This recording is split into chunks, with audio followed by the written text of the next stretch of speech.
mortales que pobláis la faz de la tierra. Pobres almas de conciencia egoica, vestidas con trajes lunares. Vuestra implacable sed en balde fragua ataques locos insultando al cielo. No habéis conquistado todavía la inmortalidad. Os aguarda la involución sumergida en los mundos infiernos. Voy ahora con el alma abierta a relataros una experiencia mística trascendental. Escuchadme por favor. La noche campesina me está hiriendo en su casta belleza con todo su esplendor de motivo en principio. Nosotros, un grupo de hermanos gnósticos tomándonos por las manos, hicimos mágica cadena en el patio de la casa. Oramos mucho. Sí. Y luego, hicimos una invocación a Anael, el ángel del amor. Por encima de los muros sobrios, mecidos por la brisa, reían deliciosamente los límpidos ramajes, desgranaba la grácil frescura de su risa la plata del arroyo coronada de encajes. Una voz clara y dulce conturbó mis sentidos. Era la voz de sirena o arrullo del mar. Miren, miren, miren, ¿viene el ángel Anael? Sí, sí, sí, respondimos todos. Nuestros ojos se posaron atentos en un puñado de blancas palomas que alegres volaban sobre nuestra morada. Yo recuerdo todavía el ave de plata y fuego. Tan pura, tan tierna, tan suave, esa era el guía. Anael, Anael, Anael. Exclamamos todos. La noche era dulce y apacible, tenue y fragante, tenía sabor de rosas. Vino entonces una pausa después de tantos gritos de alegría. Aguardábamos, suspirábamos, aquellas aves sublimes desaparecieron en el misterio y luego, 3 golpes acompasados y rítmicos resonaron solemnes en la puerta de la casa. Yo mismo abrí precipitadamente. Allí están. Ellos son, llegaron, así exclamaron todos los hermanos del grupo.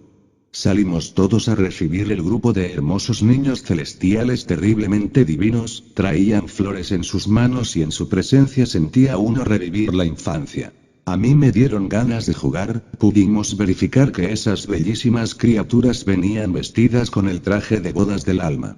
Los cuerpos solares. Dentro del alma de estos ángeles tan puros no hallamos nada que en una u otra forma pudiera parecerse al yo de la psicología. Dentro de esos niños solo resplandece el ser. Es obvio que esos dioses santos aman intensamente a la pobre humanidad doliente. Es ostensible que en algún remoto pasado estos venerables trabajaron en la forja de los cíclopes.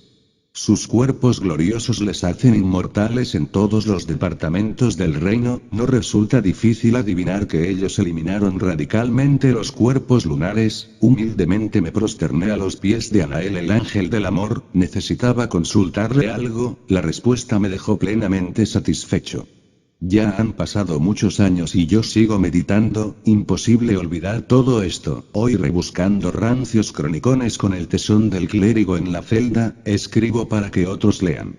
Nosotros, los hermanos de aquel grupo, todavía recordamos la presencia de esos seres inefables, su voz encantadora, su continente majestuoso. La luz del espíritu puro nos tocaba las sienes, hiriéndonos espadas, resplandores, trocando en luces sombras, paso en danza, quietud en escultura y la violencia tímida del aire en cabelleras, nubes, tesoros, alegría, olas de luz, clarísimas, vacías, que nuestra sed quemaban, como vidrio, hundiéndonos sin voces, fuego puro, en lentos torbellinos resonantes. Vuelvo a mi soledad, reflexiono y medito, ¿de dónde ha surgido esta multiforme creación?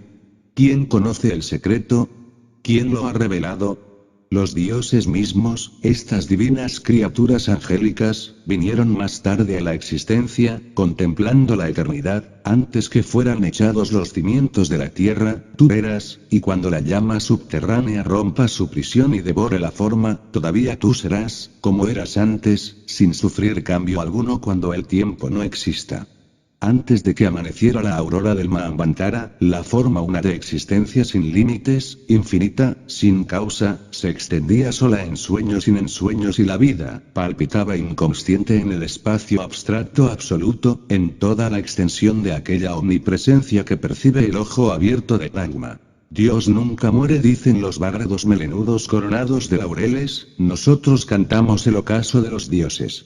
La muerte del Eterno es muy relativa, levantemos el cáliz y oremos. Cuando llega a la noche cósmica, el ejército de la voz se sumerge entre el seno del espacio profundo, absoluto, incondicionado, es ostensible que entonces deja de existir en el universo. Al rayar la aurora del gran día resurge la gran voz, y el Espíritu de Dios se mueve sobre la faz de las aguas. Capítulo 23, construyendo moléculas.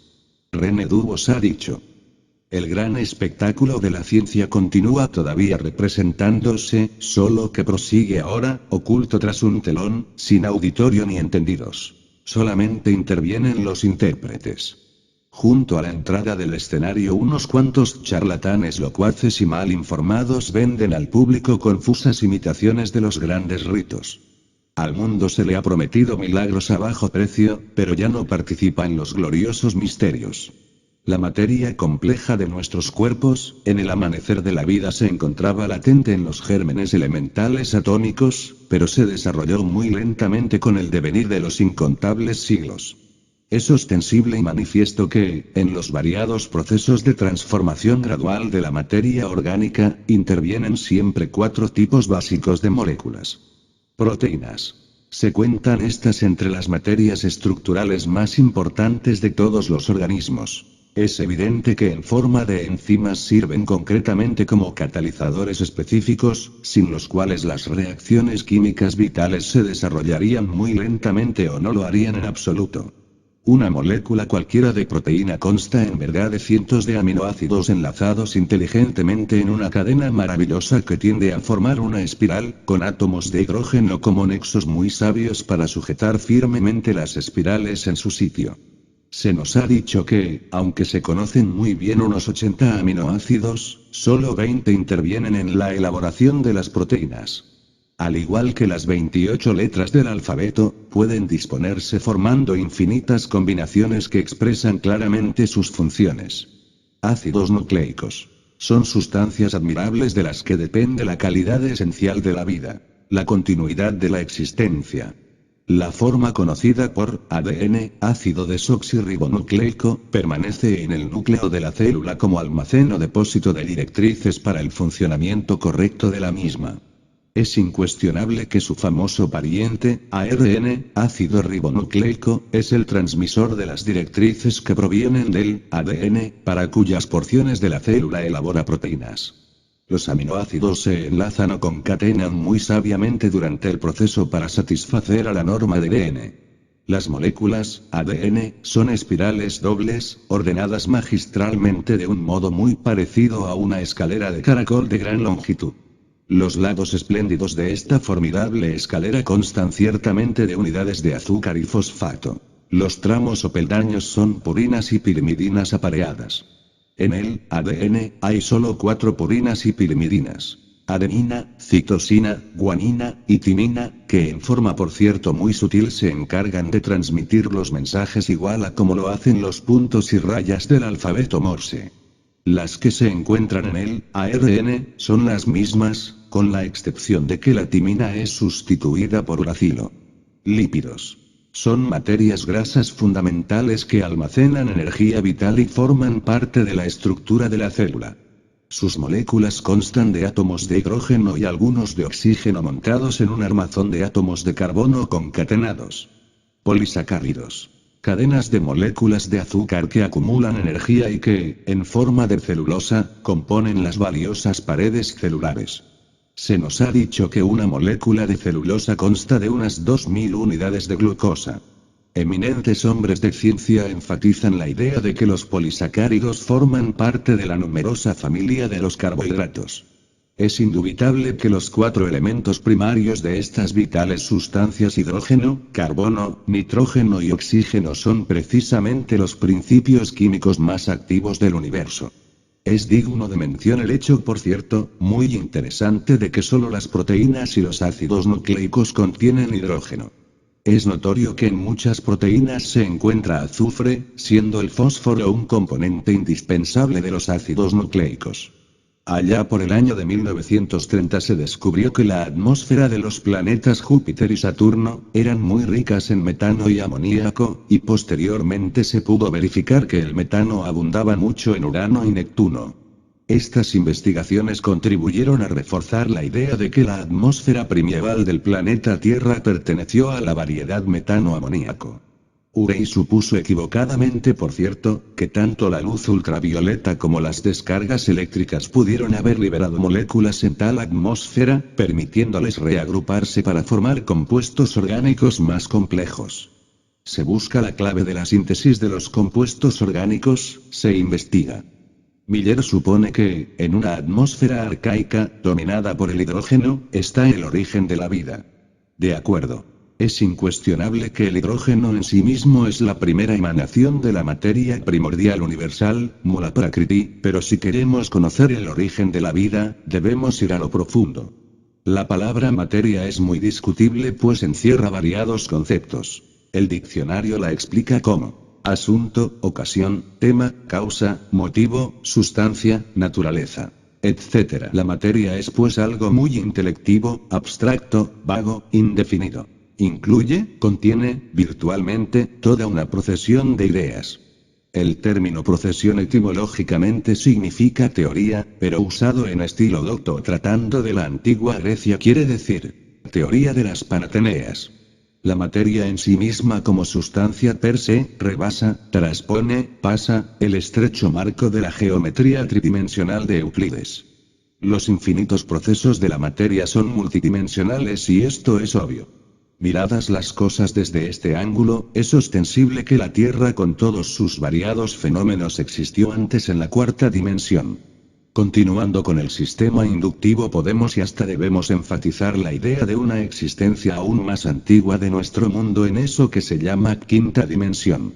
El Jivanmukta, el adepto o Mahatma auténtico, con el ojo abierto de Brahma, va aún mucho más lejos y descubre rastros de nuestro mundo en las dimensiones sexta y séptima.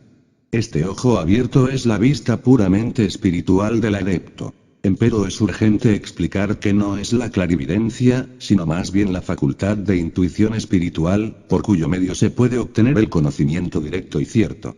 El sistema deductivo neoplatónico y oriental, opuesto al método inductivo aristotélico, nos permite comprender el escalonado descenso de nuestro mundo, desde lo desconocido, pasando gradualmente de una a otra dimensión, hasta cristalizar en su forma densa actual. Es obvio que todos los gérmenes vitales durante el descenso planetario, se desarrollan construyendo moléculas. Es incuestionable, efectivo y real, que células, órganos y organismos se desarrollan con átomos y moléculas. Dentro de cualquier germen viviente opera la energía cósmica en tres modos: centrífugo, centrípeto, neutro. Si la primera de estas tres fuerzas resulta extravertida y básica para la acción, es patente que la segunda se introvierte atrayendo átomos y organizando moléculas, mientras la tercera sirve de punto de apoyo. El planeta en graduativo descenso penetró al fin en la región tridimensional trayendo un formidable cargamento de gérmenes y organismos. Resulta evidente para cualquier Mahatma, que el tesoro más valioso que trajo este gran barco llamado Tierra, fue la primera raza humana que vivió en el casquete polar norte. Es incuestionable que entonces los actuales polos norte y sur estaban en la zona ecuatorial. Es claro, positivo y auténtico que si excluimos la facultad de la intuición, el ojo interno y espiritual del adepto, entonces fracasamos lamentablemente en este tipo de investigaciones porque toda la historia geológica del primer medio millar de millones de años de la Tierra en esta región de tres dimensiones, parece estar sepultada o perdida en forma definitiva, radical y absoluta. La tarea de reconstruir el modo en que debió de haber emergido la vida y sus formas primitivas, resulta ciertamente dificultada por la falta total de información sobre fósiles de aquella época. Aparte de algunos vestigios de algas, el dato más digno de confianza data de solo 500 millones de años, es decir, de una época muy posterior a la era en que tuvieron lugar los más importantes acontecimientos de la evolución. Podemos afirmar con cierto grado de confianza científica, que la vida celular, como la conocemos en la superficie de la Tierra, existe en millones de otros lugares del universo. Ello no niega, sin embargo, la posibilidad de que existan además otras formas de materia que podrían llamarse vivas y que según el patrón que nos hemos formado sobre nuestro suelo, resulten extrañas Ahora hemos trasladado la vida del limitado lugar que, hace bien poco, ocupaba como un acontecer especial y único, a un estado de materia ampliamente difundida multidimensionalmente en todo el universo. 5 son los factores básicos, indispensables, para la transformación de materia